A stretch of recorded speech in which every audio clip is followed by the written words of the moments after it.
Uma ótima noite para você aí de casa, tudo bem? 10 de dezembro celebramos o Dia Mundial dos Direitos Humanos, data que marca a proclamação da Declaração Universal dos Direitos Humanos pela Assembleia Geral das Nações Unidas em 1948. No Aparecida Debate de hoje vamos conversar sobre os direitos humanos no Brasil. Vivemos um momento em que as discussões sobre dignidade humana, proteção às populações vulneráveis e justiça social nunca foram tão urgentes. Para nos ajudar a compreender esse cenário, recebemos dois convidados que atuam diretamente na defesa dos direitos humanos, o advogado Ariel Castro, membro da Comissão de Direitos Humanos da OAB de São Paulo, e o padre Marcelo Marosca Quadro, vice-diretor da Caritas Arquidiocesana de São Paulo, a quem eu os cumprimento e agradeço pela presença. Doutor Ariel, boa noite, seja bem-vindo ao Aparecida Debate mais uma vez. Boa noite, Eduardo, boa noite ao padre Marcelo, é um prazer falar com vocês. Prazer é todo nosso. Padre, seja bem-vindo ao Aparecida Debate, boa noite, tudo bem?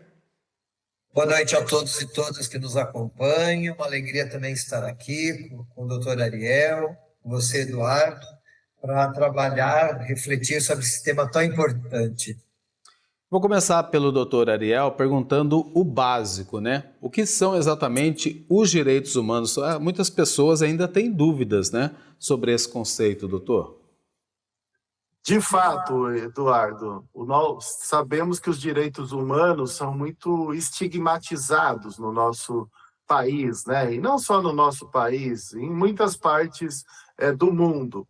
Mas os direitos humanos, acima de tudo, são aqueles direitos inerentes, aqueles direitos essenciais de todas as pessoas humanas.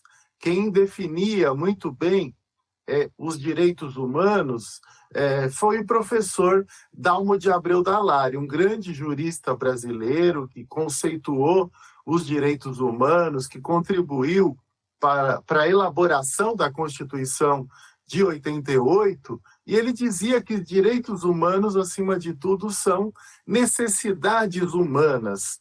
E sem essas necessidades sendo garantidas, as pessoas não conseguem se desenvolver adequadamente. Por isso, esses direitos, eles são fundamentais em todas as fases da vida, mas principalmente durante a infância e adolescência, para que as crianças, adolescentes possam se desenvolver adequadamente e poderem contribuir com a sociedade através do exercício da cidadania. Então, essas necessidades humanas, além da própria vida, que é básico para que as pessoas estejam presentes na sociedade, nós temos que ter uma vida digna, nós temos que ter alimentação, educação, saúde, moradia, assistência social, temos que ter segurança. Então, são uma série de direitos essenciais, inerentes a todas as pessoas, por serem pessoas humanas. E esses direitos foram reconhecidos internacionalmente, e principalmente por meio da Declaração Universal de Direitos Humanos de 48. Então, nós temos também a questão de que, além dos direitos civis, daqueles direitos individuais, incluindo a igualdade, a liberdade, mas nós temos também a necessidade dos direitos sociais, dos direitos econômicos, do direito ao trabalho, por exemplo, com remunerações justas, a proibição de trabalho escravo, a proibição do trabalho infantil, da exploração de crianças e adolescentes. Então, nós temos aí uma série de direitos e garantias fundamentais que foram instituídos por meio da Declaração de 48, acatada pela grande maioria dos países que compõem a Organização das Nações Unidas no mundo, e a declaração ela veio exatamente num contexto após as duas grandes guerras, após o holocausto do povo judeu, após os assassinatos, o genocídio do povo judeu promovido por Hitler, promovido pelos nazistas, dentro do contexto também que depois gerou a Segunda Grande Guerra. Então, nós temos todo esse cenário daquele período de barbárie, de violações aos direitos humanos, que fez com que os países se unissem para que nunca mais nós tivéssemos essas barbáries, esses genocídios. Mas nós sabemos, né, dos percalços, né, das guerras que temos, dos conflitos, recentemente também o assassinato de milhares de palestinos na faixa de Gaza. Temos também outras guerras pelo mundo, outros conflitos armados e situações também de miséria, de pobreza, de violência étnica, religiosa em várias regiões do mundo. Então, os direitos humanos continuam sendo violados, né? Mesmo tendo declarações internacionais, mesmo tendo legislações também em cada um dos países, nós temos ainda esse desafio muito grande de vencer essas barbáries e essas violações. Infelizmente, né, doutor? Até por isso estamos aqui abrindo espaço no Aparecida Debate para essa discussão e essa reflexão. A Declaração Universal dos Direitos Humanos estabeleceu pela primeira vez na história a proteção universal dos direitos humanos e hoje é um documento traduzido no mundo, em mais de 500 idiomas. Eu pergunto ao padre Marcelo, na perspectiva cristã, como é que a igreja compreende, padre, os direitos humanos? Então, não é apenas a proteção dos direitos, né, essa declaração, é a proteção da dignidade humana. Tanto no Catecismo da Igreja Católica, logo no primeiro capítulo, quando fala que o homem é capaz de Deus, ele vai descrevendo que o homem foi criado em imagem e semelhança de Deus. Então, no Catecismo da Igreja Católica, depois da doutrina social da Igreja, ela enfatiza muito essa dignidade humana, né? Que é um valor intrínseco, faz parte da essência da natureza humana, né? Porque o homem foi criado, o homem e a mulher, à imagem e semelhança de Deus. Então, os direitos humanos, né, é uma forma de proteger esta dignidade. Em outras palavras, o ser humano é sagrado, né? Cada vida tem seu valor, cada vida é sagrada, tem que ser respeitada, tem que ser cuidada, e os direitos humanos é essa garantia da proteção, do desenvolvimento da pessoa. Então, o Catecismo da Igreja, a doutrina social da Igreja Católica, ela aponta este elemento fundamental que acaba sustentando a questão dos direitos humanos, né? Essa questão da dignidade humana. E o que chama atenção também, como são direitos universais, essa universalidade significa que os direitos se estendem a todas as pessoas, independente de sexo, nacionalidade, raça, idioma, religião. Essa universalidade é fundamental para a gente, enquanto Igreja Católica está presente no mundo inteiro, né, ajudar as pessoas a conhecer e também a garantir, né, lutar pelos direitos humanos. Agora, doutor Ariel, apesar, né, de haver uma Declaração Universal dos Direitos Humanos, dessa discussão que a gente abre, né, dessas atrocidades que a gente tem assistido no mundo, o senhor citou muito bem a questão da faixa de Gaza nessa guerra de Israel com o grupo Hamas, ainda ouvimos frases tipo direitos humanos para humanos direitos, ou bandido bom é bandido morto. Como é que a gente deve compreender e entender, pelo menos tentar entender essas afirmações, Ariel? Sim, Eduardo, são estigmatizações por parte daqueles que não compactuam com os direitos humanos, né? E isso não é aceitável no âmbito da nossa sociedade. Então, quando se falam aí de humanos direitos, né, nós temos que também lembrar que o principal antídoto contra a violência são os direitos humanos.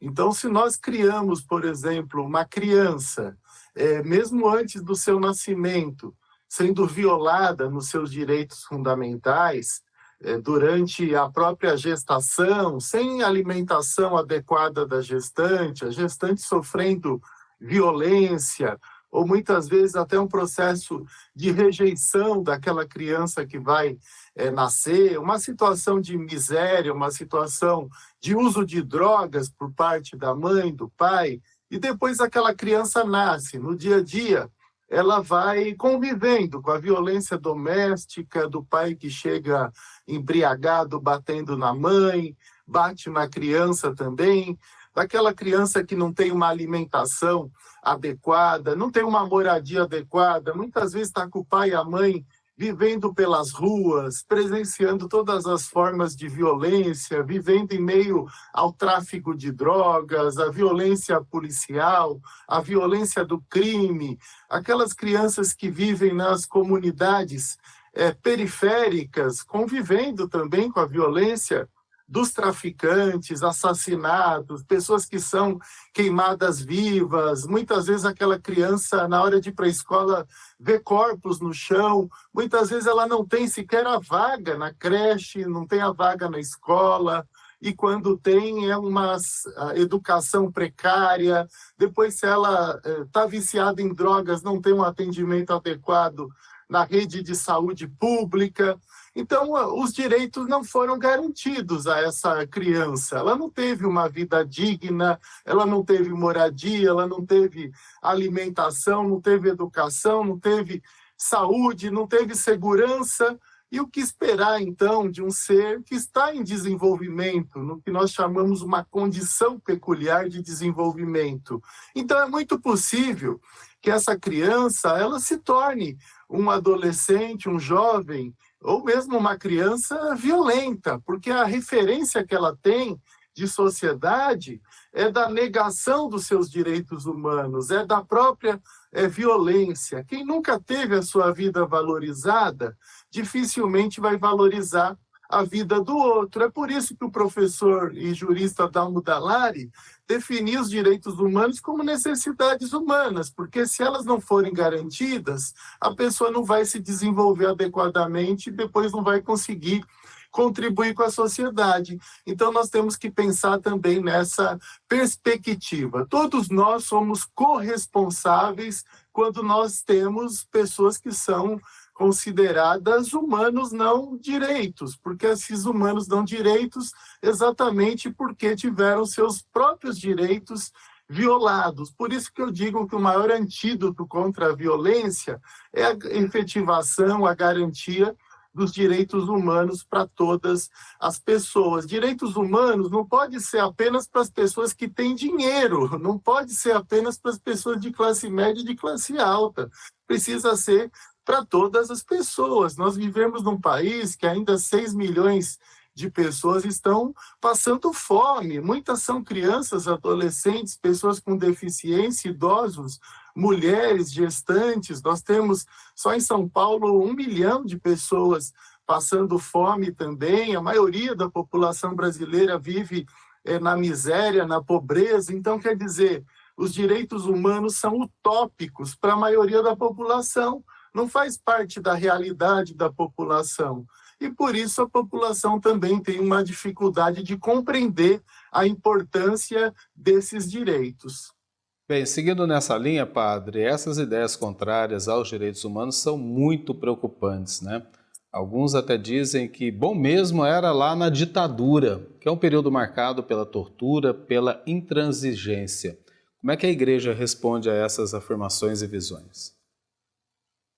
Existe uma situação hoje que aquelas pessoas que defendem que o bom mesmo era a ditadura não viveram nesse período, né? Nós vivemos hoje numa realidade que você não tem muitas perspectivas de futuro, né? Principalmente, né, para público mais jovem, a população jovem, crianças e adultos. E quando você não tem uma perspectiva de futuro, corre-se o perigo de voltar para o passado e buscar modelos que existiram no passado e transportar para a realidade hoje.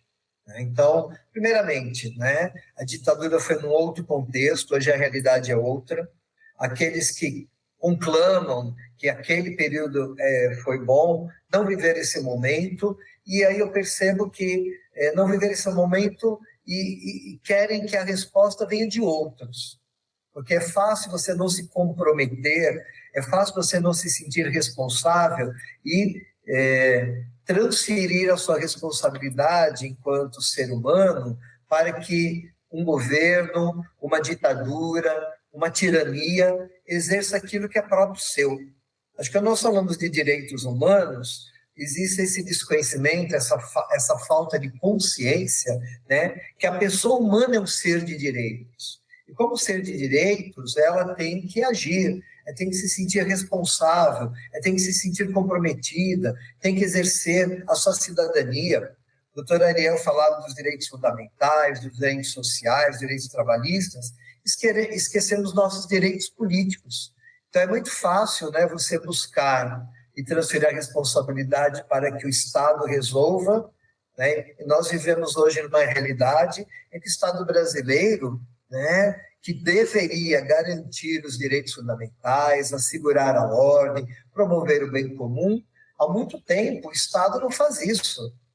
O Estado brasileiro vem privatizando, vem transferindo as suas responsabilidades para grupos, nessa terceirização que há mais de 20 anos, né, vem ocorrendo no Brasil, e a gente vai percebendo o quê? Né? O Estado não cumpre as suas funções, né?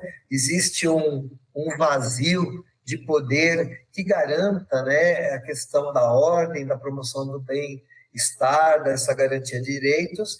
É fácil buscar modelos anteriores achando que aquele modelo, né, vai resolver a realidade de hoje. Isso é um grande erro, né, que se comete, né, buscar soluções do passado para uma realidade, para uma conjuntura, um contexto que não tem nada a ver com o tempo que foi vivido anteriormente.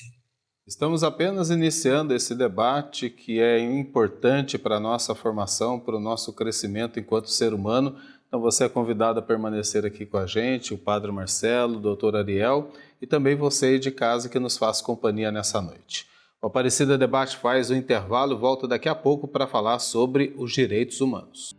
Voltamos ao Aparecida Debate com nossos convidados, o doutor Ariel Castro e o Padre Marcelo Marosca Quadro, falando sobre direitos humanos. Vamos agora abordar um tema delicado, mas necessário: a relação entre polícia e direitos humanos. Bem, vamos lá. Há quem diga que polícia e direitos humanos são coisas opostas. Doutor Ariel, como é que a OAB de São Paulo compreende essa relação? Olha, Eduardo, não são coisas opostas, não. O policial que cumpre adequadamente com as suas funções, ele, acima de tudo, é um defensor de direitos humanos, porque ele está lá combatendo a violência, ele está garantindo direitos fundamentais, garantindo o direito à vida, garantindo o direito à liberdade, garantindo a integridade física e psicológica das pessoas, inclusive das mulheres, das pessoas com deficiência, das crianças e adolescentes, dos idosos. Então, o policial, acima de tudo, é um garantidor, é um efetivador, é um defensor dos direitos humanos. O que não se aceita são os abusos de autoridades, os descumprimentos da lei, as execuções sem que ocorra um confronto, uma execução numa legítima defesa, quando o policial está sendo atacado, ou quando uma outra pessoa está sendo atacada e o policial interfere, isso não contraria os direitos humanos, as regras nacionais e internacionais, a nossa legislação, a nossa Constituição Federal. Agora, o que nós não podemos aceitar são as milícias, né, que são grupos paramilitares proibidos na nossa Constituição, muitas vezes formados também por maus policiais, por alguns maus policiais. Nós temos também as empresas de segurança privada, muitas vezes dirigidas por policiais que não aparecem, mas na prática são os proprietários dessas empresas, quer dizer, são pessoas que estão investindo na insegurança pública, quer dizer, se omitem no trabalho que deveriam fazer de segurança pública para ganharem dinheiro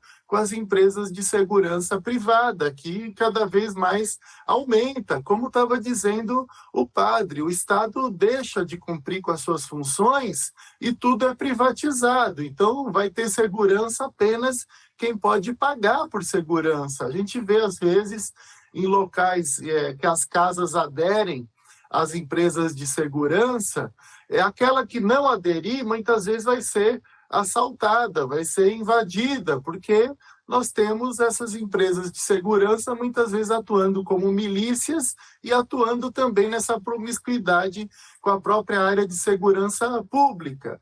E também aqueles policiais que formam grupos de extermínio para eliminar moradores em situação de rua, crianças e adolescentes em situação de rua, ou mesmo suspeitos da prática de crimes. A pessoa suspeita de um crime, ela tem que ser detida, encaminhada para uma delegacia e responder a um processo legal. Quando nós defendemos direitos humanos, ninguém quer passar a mão na cabeça de bandido, ninguém está defendendo regalias, não. Nós queremos que as pessoas acusadas de crimes, elas cumpram o que está previsto na Constituição, no Código Penal brasileiro. A pessoa é detida, é levada numa delegacia, vai ter direito de defesa, contraditório, e quem vai definir a situação é a investigação policial, é a atuação dos promotores de justiça, a atuação dos juízes, do júri popular, no caso dos assassinatos, dos homicídios, e a pessoa, quando está presa, ela também não pode ser submetida à tortura, tratamentos cruéis, desumanos e degradantes. Ela tem que ter trabalho, tem que ter educação, não pode ficar em locais extremamente superlotados e dominados por facções criminosas, como acontece hoje. As pessoas entram por um furto e elas saem assassinas, saem traficantes, saem participando de facções criminosas, porque para se sustentarem dentro de um presídio, os seus pais e mães são extorquidos, às vezes as irmãs dessas pessoas têm que se prostituir. Então, nós não podemos mais aceitar essa situação. Muitas vezes a corrupção também de funcionários, de alguns maus funcionários do sistema penitenciário, levando drogas, levando armas, participando também das facções criminosas. Então, nós temos que ter uma compreensão mais adequada sobre segurança pública, sobre direitos humanos e sobre o papel da polícia no Brasil. Padre, o problema é justamente esse, né? Porque o sistema carcerário como está hoje, ele próprio fere os direitos humanos, não permite a ressocialização do detento. Agora eu queria abordar uma outra situação com o senhor. Nós tivemos recentemente a operação no Rio de Janeiro, mais de 120 mortes. O governo alega que quase a totalidade tinha ligação com o crime. A maior parte da população, pesquisas mostraram, aprova essa ação policial. O que pensar disso tudo? Depois gostaria de uma opinião do Ariel também. Padre. Uma situação muito complexa, né, Eduardo? Porque nós que acompanhamos enquanto igreja, e temos comunidades em favelas, em comunidades, em periferias, nós sabemos que nessas realidades, né, não só tem bandido. Acho que existe uma imagem, existe uma realidade esquematizada que quem é pobre é bandido, quem mora na favela é bandido, quem mora na periferia é bandido, né? E vem crescendo cada vez mais essa imagem, essa mentalidade, né?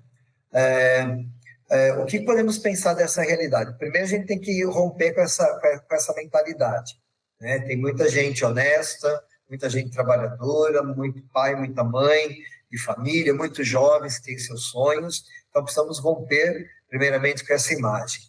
E outra questão é de perceber assim, e nos perguntar, por que chegou a tal ponto, né, que para tratar uma situação você tem que usar da violência? Quando fala de segurança pública, como o doutor Ariel tocou na questão de segurança pública, o que entendemos de segurança pública? Qual a nossa compreensão? Porque cada vez mais que o Estado usa de violência, ele está alimentando, né, também a violência.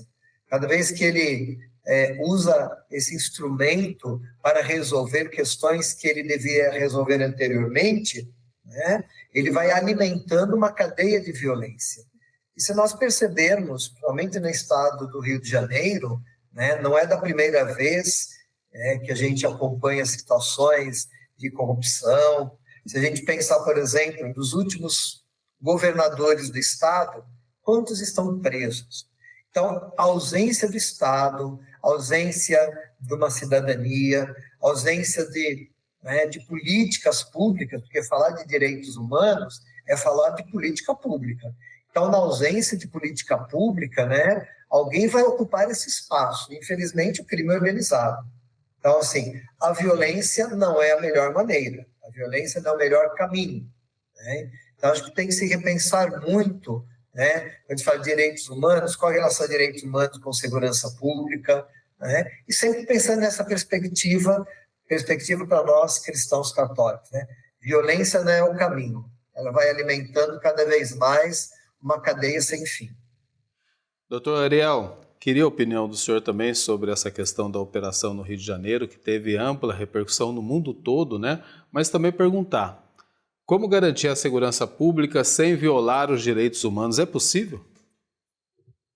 Sim, Eduardo, eu concordo com o padre Marcelo, né, que tratou aí do histórico de corrupção no Rio de Janeiro. Nós temos que lembrar que o governador anterior, o Witzel, ele tinha como vice o atual governador, o Cláudio Castro.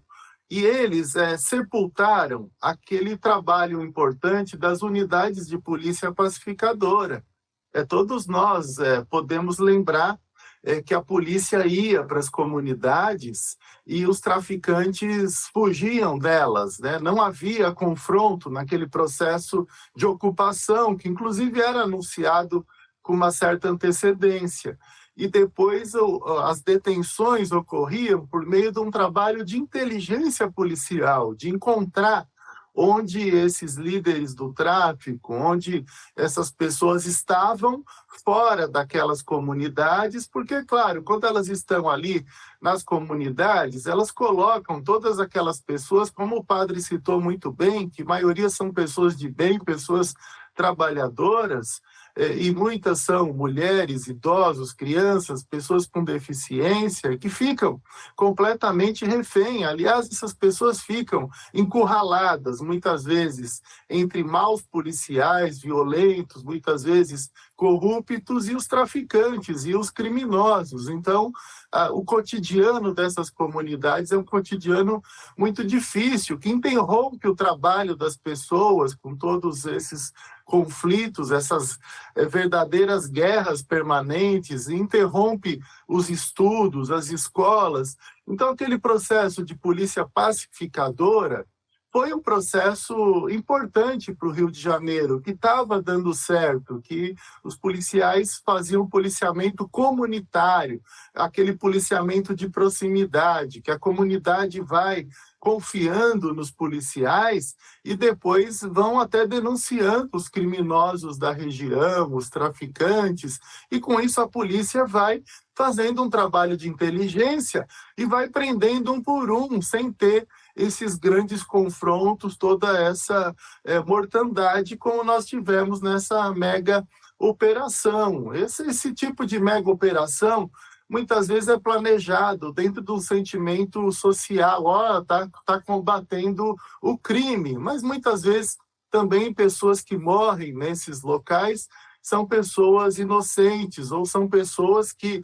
apesar de suspeitas, apesar de participarem de crimes, elas deveriam estar cumprindo suas penas, deveriam ser investigadas, processadas, e se de fato elas forem participantes do crime, elas devem ser julgadas, porque a legislação brasileira, a Constituição, não prevê pena de morte, não prevê execução sumária. Então, nós precisamos de todo um processo legal. E esses massacres, eles não colaboram em nada para a segurança pública. Eles despertam um sentimento de vingança, de uma rivalidade dessas facções com a polícia.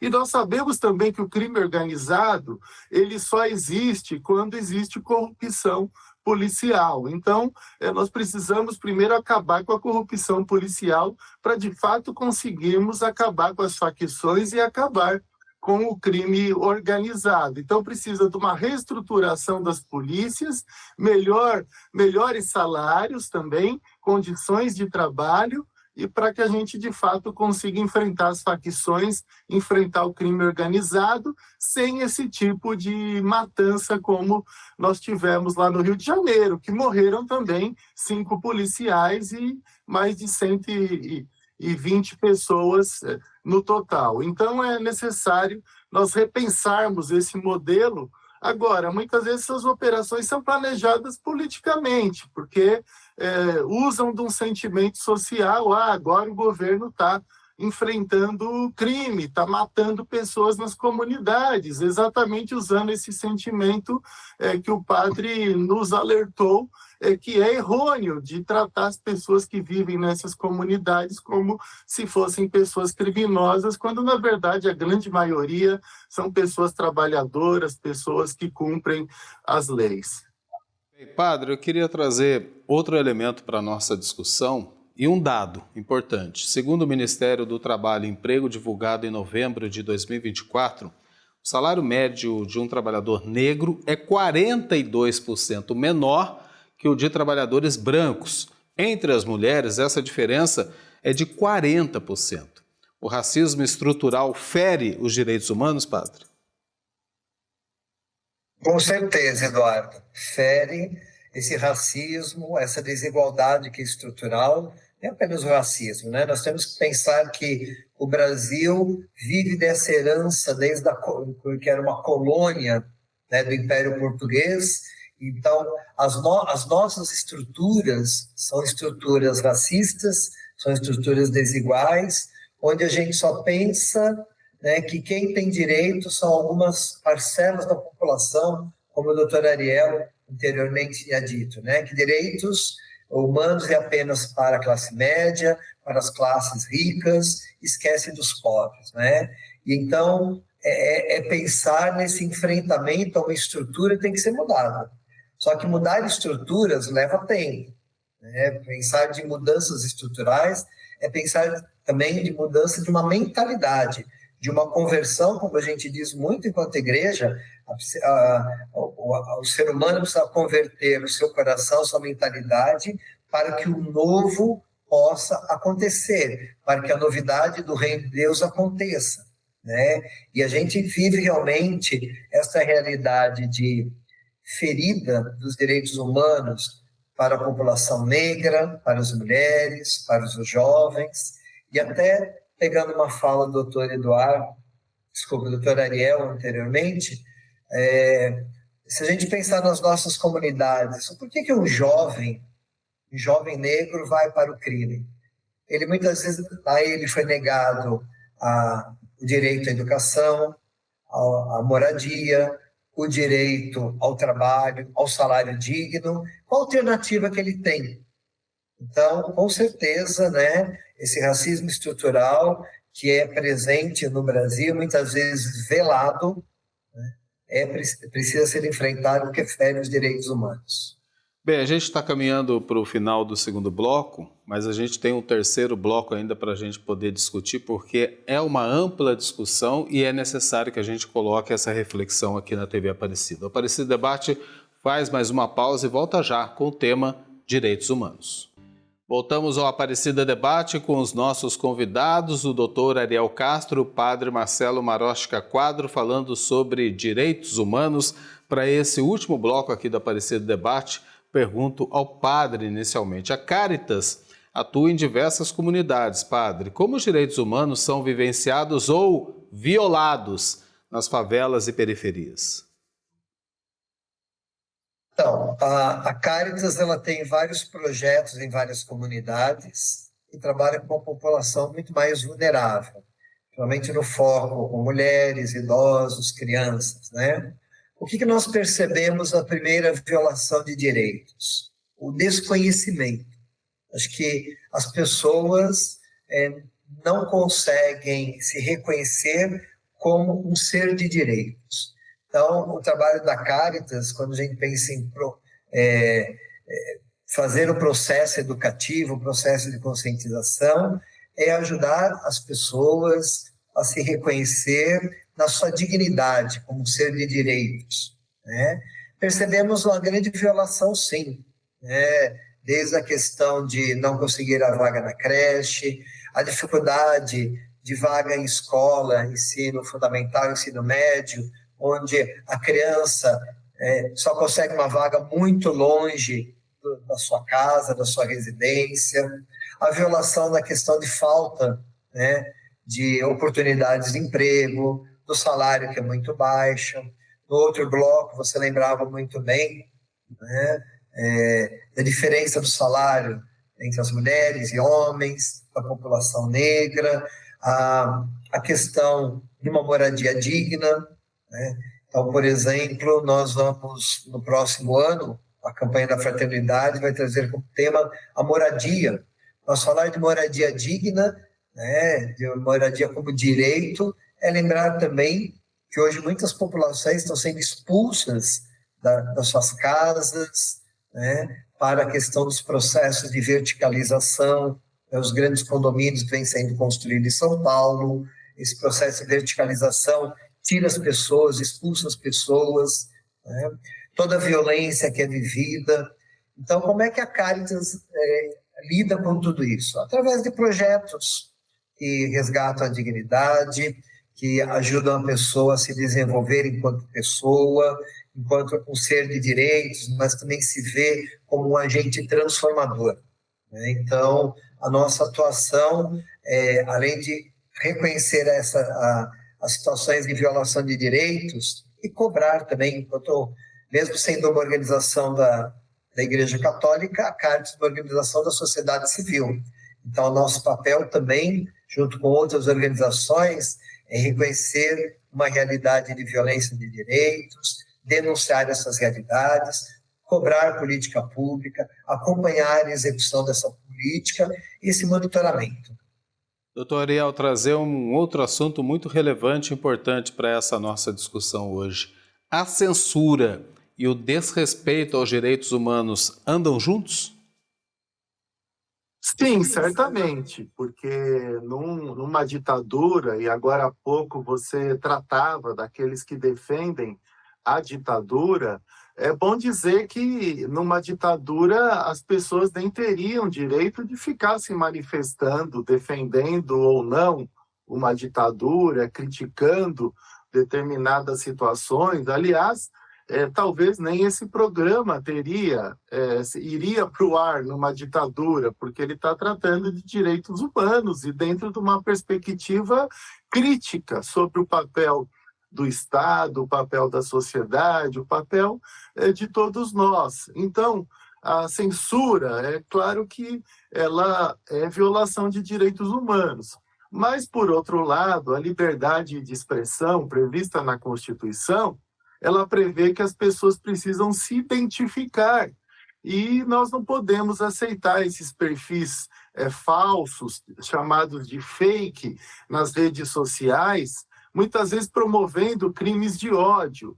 Então, é claro que nós precisamos limitar, em alguns momentos, a liberdade de expressão, a partir do momento que essa liberdade de expressão esteja sendo exercida de forma abusiva, de forma arbitrária, quando promove racismo, xenofobia, promove misoginia, promove qualquer tipo de discriminação contra outras pessoas na sociedade, inclusive promovendo e realizando crimes. Então, a pessoa ela tem a liberdade de expressão, mas é claro que ela tem que cumprir determinadas regras. E também, os próprios meios de comunicação hoje, eles têm total liberdade, mas nós temos uma classificação indicativa, por exemplo, para que as TVs elas passem conteúdos adequados para as crianças e adolescentes, né? Uma limitação de horários, uma advertência do que é adequado ou não. E agora nós estamos defendendo isso também para as redes sociais, para a internet, diante de muitos abusos, de muitas violações aos direitos de crianças e adolescentes, pornografia infantil, violências sexuais pelos meios virtuais, que também muitas vezes se transpõem aos meios reais. Então, nós precisamos também tratar, né, desses freios, contrapesos com relação à própria liberdade de expressão, para que os crimes não continuem ocorrendo também daqueles que estão se excedendo na liberdade de expressão. E, claro, numa ditadura não existem direitos humanos, não existe ampla defesa, não existe contraditório, devido processo legal, não existe habeas corpus, as pessoas são torturadas para que, muitas vezes, até assumam crimes que não cometeram, e muitas vezes isso ainda acontece nos meios policiais, com pessoas pobres, com pessoas que moram em comunidades periféricas. As pessoas são executadas sumariamente, muitas vezes pelas costas, e depois vão dizer que houve um confronto, uma legítima defesa, que muitas vezes não houve. Muitas vezes se coloca uma arma fria na mão daquela pessoa que morreu, se simula um disparo para que apareçam resíduos de pólvora para dizer que houve um confronto, quando na verdade não existiu. Então, no processo de ditadura, os direitos humanos são completamente violados para todos os lados, à direita, à esquerda, ao centro. Então, nós temos que legitimar o processo que nós vivemos hoje, um processo, sim, de democracia, de Estado de Direito, mas também com diversas dificuldades, onde direitos sociais, econômicos, não são devidamente garantidos.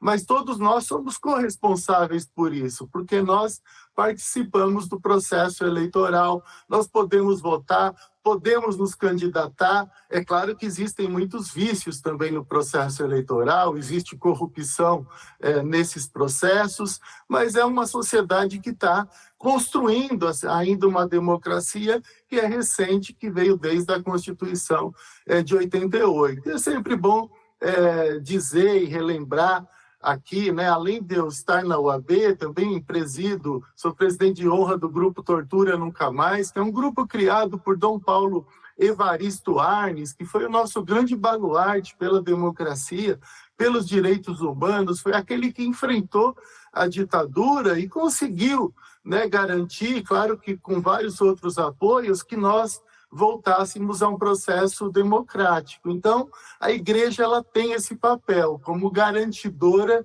dos direitos humanos, até porque os princípios da igreja são baseados no cristianismo, são baseados nos ensinamentos de Jesus Cristo, são baseados na Bíblia e são princípios de não violência, de busca da paz, de garantia dos direitos humanos. O maior defensor dos direitos humanos da humanidade foi Jesus Cristo. Ele, inclusive, foi aquele que perdoou os criminosos que morreram na cruz lá com ele, né? Foi aquele que defendeu a solidariedade, a fraternidade, repartir o pão. Então, nós temos que sempre nos reverenciar também nessas referências, né, cristãs, como Jesus Cristo, como Dom Paulo Evaristo Arnes, como Irmã Dulce. Então, tem essa característica, né, dos cristãos, dos católicos, de várias lideranças, como grandes impulsionadores dos direitos humanos, né, como o trabalho que a Caritas realiza, como o trabalho do meu amigo Padre Júlio Lancelotti, que há tantos anos estende a mão àqueles que a sociedade exclui, que são as pessoas em situação de rua. Antes ele estendia as mãos àqueles internos da Fundação Casa, antiga FEBEM, aqueles que estavam no sistema penitenciário também, e eu muitas vezes estive com ele nesses espaços, na Casa de Detenção de São Paulo, junto com a Pastoral Carcerária. Então, o papel da igreja é exatamente esse, impulsionadora dos direitos humanos e também trazer as pessoas para o cristianismo, para a solidariedade, para a fraternidade. E por incrível que pareça, né, doutor Ariel, o padre Júlio, por defender tanto esses grupos mais vulneráveis, foi muito criticado por isso, por alguns outros grupos que não defendem tanto assim os direitos humanos. Queria perguntar ao padre, a Caritas é reconhecida como referência no atendimento a refugiados, que é outro grupo amplamente marginalizado e vulnerável. Existem imigrantes em situação análoga à escravidão. É uma população frágil, certo? Por quê, padre? Então, há mais de 50 anos, a Caritas vem realizando esse trabalho com migrantes e refugiados. Acho que a primeira coisa importante, quando a gente está falando de direitos humanos, é ressaltar que migrar é um direito da pessoa. E hoje nós vivemos num mundo que vem fechando as portas para as pessoas que têm a necessidade de migrar, seja por motivo econômico, ou por perseguição política, perseguição religiosa, por vários modelos, né? vários motivos de perseguição. Né? Primeiro, a gente fala dessa vulnerabilidade desta pessoa, porque ela tem que abrir mão de tudo, deixa seu país, sua história, sua vida, e tem que migrar. E aqui, chegando ao Brasil, uma coisa que é importante, né? Nós temos no Brasil a Lei de Imigração, que é de 2017, a Lei do Refúgio, que é de 1997, que garante a esta pessoa migrante e refugiado, né, direitos, acesso aos direitos básicos, né? Saúde, educação, trabalho, moradia. Porém, a grande dificuldade é direitos e acessos. Você pode ter uma lei que diz, olha, todo mundo tem direito a, mas às vezes as dificuldades são o acesso. Né? Então, a população realmente é uma população muito vulnerável. Hoje se encontra, por exemplo, no número de refugiados no mundo todo, 50% desses refugiados são menores de 18 anos. Então, a gente encontra uma realidade de crianças e adolescentes que vivem uma vulnerabilidade muito grande e que viviam em países, né, onde seus direitos não eram respeitados, não tinha direito de liberdade de expressão, de organização política. E aí, então, você já vem de uma realidade de direitos, de uma falta de respeito aos direitos, por isso muitos migram e pedem asilo no Brasil, né? E chegam aqui, se encontram uma realidade nova, só que a grande dificuldade realmente é o acesso. Né? Então, pega um exemplo, né? A lei brasileira diz que a pessoa, o migrante que chega, está numa situação de vulnerabilidade, tem direito a abrigamento. Nós não temos abrigo suficiente para estar acolhendo. Então, é sempre uma grande dificuldade o que a lei diz, o que a lei garante e como é que você tem o acesso e o cumprimento. Né? Então, é uma população muito vulnerável, porque vem já de uma realidade vulnerável e se encontra em realidades vulneráveis aqui no Brasil. Né? Então, é todo um trabalho desafiador da Caritas, ajudar a pessoa a se reconhecer também como um ser de direitos e entrar numa dinâmica nova, de uma nova realidade, de uma nova cultura e conseguir essa integração local, que é o grande desafio. Bem, assim a gente vai encerrando o Aparecida Debate de hoje. Eu quero agradecer aos dois por essa reflexão, por essa discussão. E é sim um dia para celebrar, né? Os direitos humanos aqui no Brasil especialmente. Doutor Ariel, muito obrigado pela presença mais uma vez aqui no Aparecida Debate. Obrigado, Eduardo, por propiciar esse espaço essencial, fundamental, para refletirmos sobre os direitos humanos. Esperamos ter contribuído aí com os nossos telespectadores para que tenhamos uma sociedade melhor que realmente busque a paz, que realmente garanta os direitos humanos. E um prazer estar com o padre Marcelo, concordo integralmente com as reflexões que ele fez e também o brilhante, importantíssimo trabalho que a Caritas realiza há muitos anos no Brasil e no mundo todo, que precisa ser amplamente reconhecido. Um grande abraço a você, Eduardo, a todos os telespectadores, ao padre Marcelo, sempre à disposição da TV Aparecida. Grande abraço ao senhor também, sempre bem-vindo aqui na TV Aparecida para essas discussões. Padre Marcelo, muito obrigado também pela presença, prazer conhecê-lo, falar com o senhor aqui pela primeira vez na TV Aparecida. Está convidado para voltar outras vezes e vamos celebrar os direitos humanos, né? Eduardo, eu que agradeço essa oportunidade de estar aqui junto, com o doutor Ariel também, né, essa oportunidade de falar de um tema tão importante. E realmente é isso, é celebrar os direitos humanos. E aí eu lembrava, enquanto participávamos das nossas reflexões, partilhávamos as nossas reflexões, do Papa Francisco, que foi um grande promotor da dignidade da pessoa humana, né? E esse tema vem nos lembrar que a dignidade da pessoa humana, os direitos humanos, tem que estar no centro de toda a política das ações sociais. Ele dizia a questão da necessidade de promover uma cultura do cuidado. Falar de direitos humanos é falar dessa cultura de cuidar, de dar a oportunidade do ser humano crescer, se desenvolver e cada vez mais ser a imagem e semelhança de Deus nesse mundo.